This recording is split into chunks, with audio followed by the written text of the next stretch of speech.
తగచర్లలో జిల్లా కలెక్టర్పై దాడి కేసులో ప్రధాన నిందితుడు సురేష్ను ఎట్టకేలకు పోలీసులు అరెస్ట్ చేశారు. ఈ కేసులో కొడంగల్ న్యాయస్థానం ఆయనకు 14 రోజుల జ్యుడిషియల్ రిమాండ్ విధించింది. డిసెంబర్ 4 వరకు జ్యుడిషియల్ రిమాండ్ విధిస్తూ కోర్టు ఉత్తర్వులు జారీ చేసింది. దీంతో సురేష్ను పోలీసులు సంగారెడ్డి జిల్లా జైలుకు తరలించారు. ఈ కేసులో బీఆర్ఎస్ నేత పట్నం నరేందర్ రెడ్డిని A1 నిందితుడిగా పేర్కొన్న పోలీసులు సురేష్ను A2 నిందితుడిగా చేర్చారు.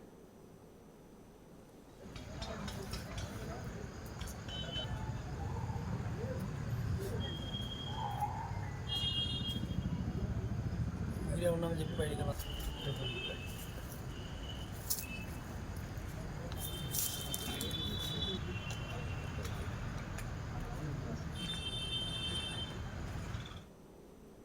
కిదంశానికి సంబంధించి మరింత సమాచారం మా ప్రతినిధి రానా లైవ్ లో అందిస్తారు. రానా, చెప్పండి, మరి లగచర్ల ఘటనకు సంబంధించి ఇప్పటికే నిందితుడు సురేష్ అయితే పోలీసులు ఉంగాడు, అయితే ఆయనకి జ్యుడిషియల్ రిమాండ్ కూడా విధించింది. అయితే విచారణలో ఎలాంటి విషయాలు బయటకు వస్తాయనే ఉత్కంఠ కూడా ఉంది. అప్డేట్స్ ఏంటి?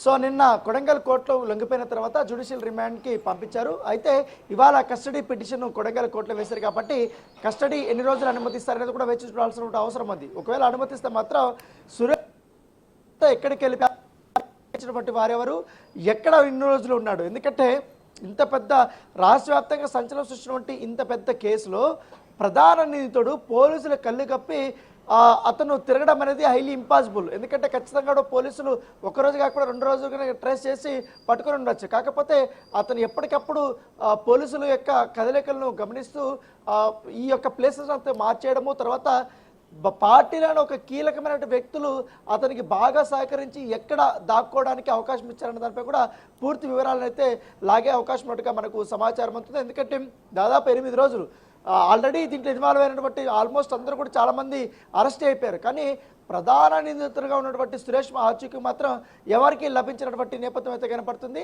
అయితే ఆయన కోసం ఇప్పటికే గతంలో కూడా చూసారు, లుకౌట్ నోటీసులు కూడా వేరే దేశం పారిపోకుండా కూడా పోలీసులు కట్టుదిట్టమైనటువంటి ఏర్పాట్లు చేసినప్పటికీ కానీ అతను మాత్రం యథేచ్ఛగా ప్రతి ఊరు తిరుక్కుంటూ వచ్చినట్టుగా తెలుస్తుంది. నిన్న సడన్గా ఇంకా తనపైన ఎటువంటి నిఘా ఉండకపోవచ్చు, ఎందుకంటే అందరూ కూడా ఎయిర్పోర్ట్లోనే వీటిల్లోనే ప్రధాన నగరాలపైన ఫోకస్ పెట్టారు కాబట్టి అనే ఉద్దేశంతో ఒక లాయర్ తీసుకొచ్చి నిన్న కొడంగల్ కోర్టులో అతను లొంగిపోయినటువంటి నేపథ్యం అయితే కనపడుతుంది. అయితే లొంగిపోయినప్పటికీ కానీ అతను సహకరించినటువంటి వారిపైన కూడా ఇప్పుడు కేసులు నమోదు చేయాలంటే కూడా ఖచ్చితంగా కూడా ఇటు సురేష్ ఇచ్చే వాంగ్మూలం అనేది, స్టేట్మెంట్ అనేది కూడా చాలా ఇంపార్టెంట్ కాబట్టి దాని మీద పోలీసులు బాగా ఫోకస్ పెట్టారు. ఎందుకంటే మొత్తం ఎంటైర్ ఈ వారం రోజులు అతను ఎక్కడికి వెళ్ళాడు, ఏంటి, ఏం చేశాడు అనేది కూడా మొత్తం కూపీ లాగితే మాత్రం దీని వెనుక ఉన్నటువంటి వ్యక్తులందరి యొక్క పాత్ర అనేది బయటపడుతుంది అనేసి కూడా పోలీసులు భావిస్తున్నటువంటి పరిస్థితి కనపడుతుంది. దాంతోపాటు పట్నం నరేందర్ రెడ్డి సంబంధించిన కస్టడీ ఉంది కాబట్టి ఆయనకు కూడా ఎన్ని రోజులు అనుమతిస్తారనేది కూడా వేచి చూడాల్సిన అవసరం ఉంది.